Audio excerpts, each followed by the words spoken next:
Harness Your Emotions, Transform Your Life, Part 2. Let me start by identifying the main groups of people whose anger is controlling them.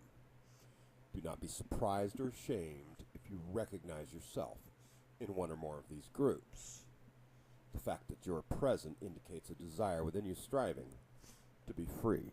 But again, knowledge itself is not enough. Knowledge is in fact not power. The application of knowledge is power.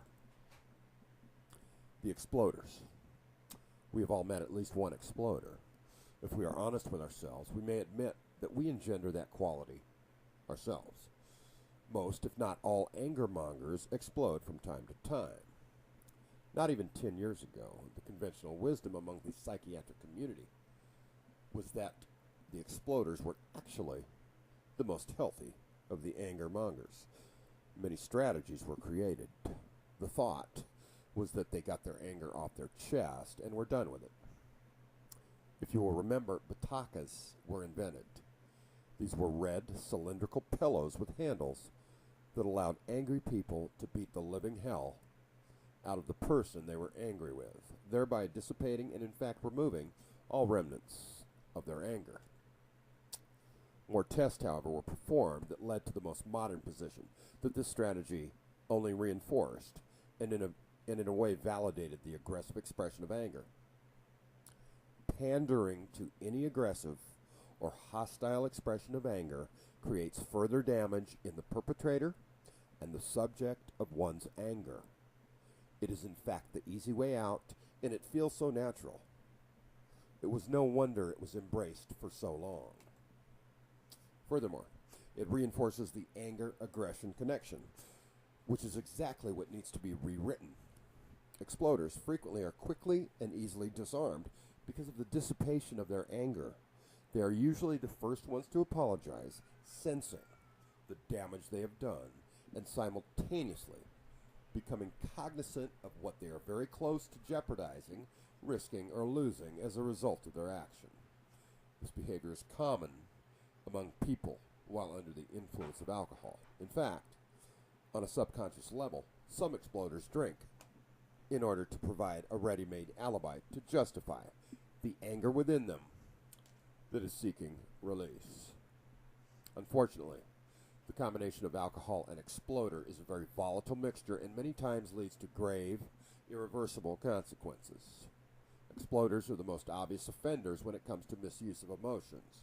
However, it is not their fault. I can assure you that no human being ever decides consciously to become an exploder. The act of exploding can be just as confusing to the exploder as it is to the victims of his or her rage. The whiner. Whiners are no less angry than their exploding counterparts. The way they express their anger is learned in the same way exploders learn theirs.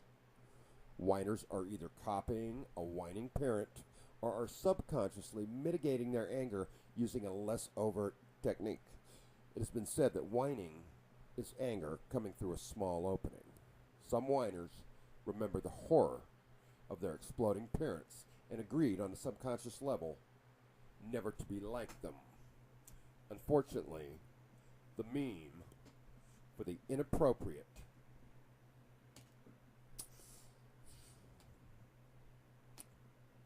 expression of anger was indelibly set. So as much as they may try, their anger will seek expression. Whiners often are infected with the victim virus. Their anger transmutes to obtuse and ambiguous forces that exist outside themselves, providing the perfect self-deception that proclaims that they are not responsible for how they think, feel, and act. The program of anger comes from a place that contains more pain, guilt, and shame than their conscious mind can process. Therefore, they displace all this pain onto something or some force outside themselves. This is perhaps the most difficult group to lead to positive change. They do not believe that they are responsible for anything bad that happens to them. When that is the case, it only follows that their ability to help themselves is greatly diminished or obliterated. The passive aggressive. The passive aggressive are in many ways similar to whiners. They're either emulating a passive aggressive parent or were so damaged by an exploding parent they subconsciously stuffed everything deep down. But again, the anger seeks expression. These were the ones that were bewildered and overwhelmed by overt aggression. The ones will deliver backhanded compliments so effectively you would never guess that they were using you as a shooting target. Because of their devious and covert strategies, they indeed can be just as damaging, if not more so, than exploders or whiners. Additionally, these are the ones we often hear about going postal. There exists a monster within themselves that is insufficiently fed by their weak, ill-conceived attempts to exact pain and revenge. These are the ones that are in many cases recluses, whom when others are interviewed about their killing spree often say, "Wow, what a surprise.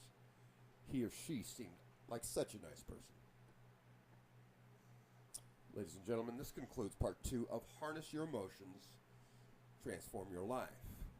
Please stay tuned to our channel for forthcoming ways to rewrite and supplant the toxic programs that have been running your life since before you can remember.